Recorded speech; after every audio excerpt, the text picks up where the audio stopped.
had to leave that country within hours. 4 times they had put a gun on my chest, and the 5th time I was warned that if I had not left that town on that evening, the next morning they were coming for me. So just picked up a suitcase and we were back leaving for Kampala, and there were 16 and 2, 3, 19 roadblocks altogether. So every roadblock we had to stop and exhibit everything out of our suitcase. At one of the points, they actually pinched my wife's earrings, her necklaces, and says that belonged to them.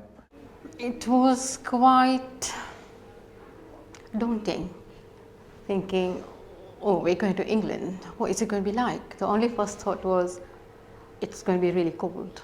Nothing else. We were quite young, really. So that was basically the first thought as we were leaving. And then, because of the age I was at, How old were you, if you don't mind me asking? 15. But it's like, what shall we do? What if we don't like it? Because we knew if you don't like it, you can't go back. We couldn't go anywhere else because we are British citizens, so that was the only place we could be here or somewhere else where they would let us in. So that was the only thought, how will we manage? Leicester was the last place I wanted to come. Because if you remember, as you are from Uganda, that they used to put an advertisement, please do not come to Leicester. My family and I'm the oldest of the 6 children, came in 1972. Just prior to the Ugandan nations who were evicted from Uganda, we came in February. So, my early experiences, I think a lot of people found this traumatic, but for me, I think maybe I didn't go through all the process of being evicted. So, maybe I was lucky. I see myself as very lucky. But, when I learned that we were coming to England, I was really excited. I love reading, so I'd read a lot of books, at that age you read Mills and Bunns and Catherine Cookson and all that. So, England was sort of something really great for me. Sort of landed here. My father was here, so, he came to pick us up.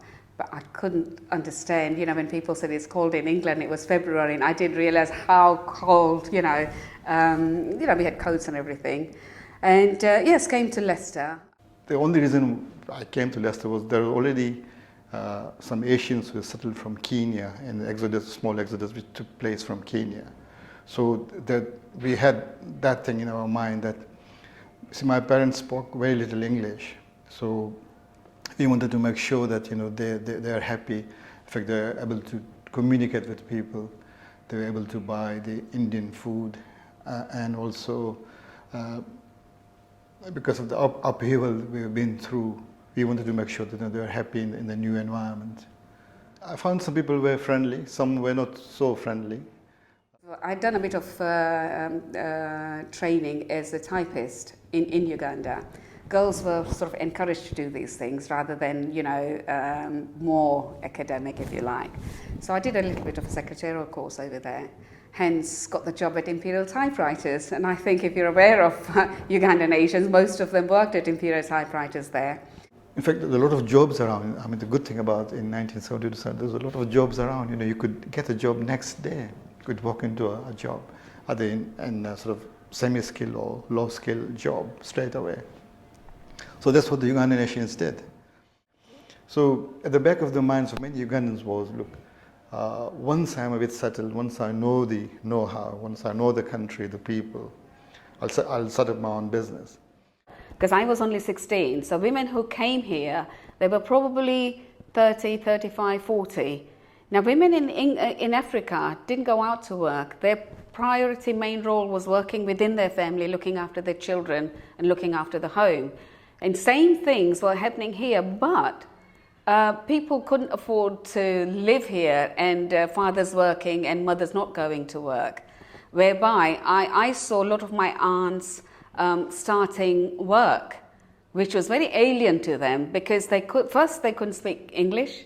Second, the culture shock. And then living in a house where I remember our first home in Highfield on Middle Street with 6 children in 2-bedroom house, toilet outside. This might come as a shock to you. It's also quite a happy atmosphere, quite a warm city.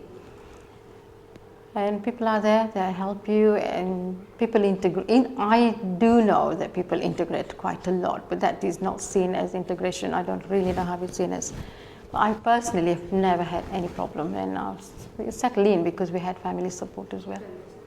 But then as I sort of settled, and although I went to school in Rushmead, but my parents then bought a business in Belgrave, so Belgrave became like my playing ground, so to speak.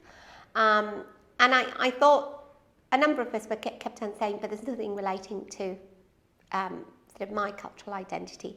So we got involved in the youth club and, the playground, and sort of did all the things like just playing outside, playing different games.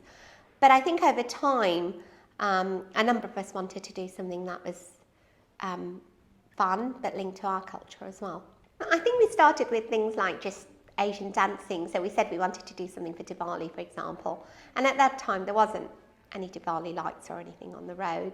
So I think we just used to come here and practice dancing and stuff. And it was just it wasn't like formal being taught dance. It was just with my sister and a couple of the other mums actually showing us how to dance. So it was more a fun thing, rather than... And then what we'd do is if something was happening here, the development worker was here, would let us perform on the stage, which was very exciting. And most precious thing I brought with me was hope, the confidence, and my camera. Yeah, and I do remember that they allowed me the first passenger down on the plane, and that photograph of people embarking that plane has been used many times over as a history.